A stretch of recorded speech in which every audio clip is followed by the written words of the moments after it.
Hello everyone, আসসালামু আলাইকুম। কেমন আছেন সবাই? আশা করছি ভালো আছেন।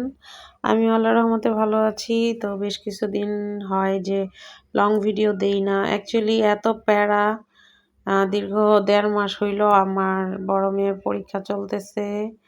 আর সবসময় আম্মু আমাকে রান্না করে পাঠাইতো। এবার আম্মু হচ্ছে আমার মেয়ের সাথে ঢাকায় আছে। তো রান্না-বান্নার যাবতীয় দায়িত্ব আমারই।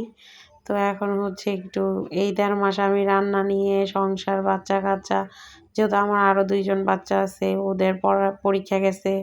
একেবারে জুলাই মাসে হচ্ছে আমার ৩ বাচ্চার পরীক্ষা একসাথে পড়ছে।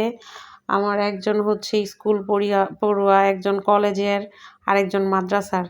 তো কলেজের জনের হচ্ছে এইচএসসি ফাইনাল, স্কুলের জন হচ্ছে ৮ম শ্রেণীর অর্ধবার্ষিকী, আর মাদ্রাসার জনের হচ্ছে ১ম সাময়িক পরীক্ষা।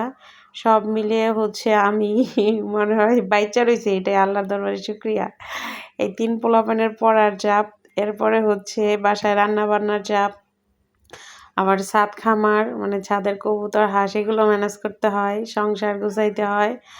আর যেহেতু আমার কোনো হেল্পিং হ্যান্ড নাই, এই ঘর গুছানো মানে থালা-বাটি ধোয়া, আসলে পুরুষ মানুষ না, মেয়েদের এত কাজ দেখে না।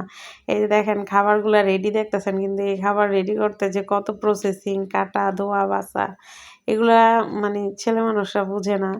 তো যাই হোক, অনেক কাজ, অনেক পরিশ্রম। এর মধ্যে আবার ফেসবুকে করি।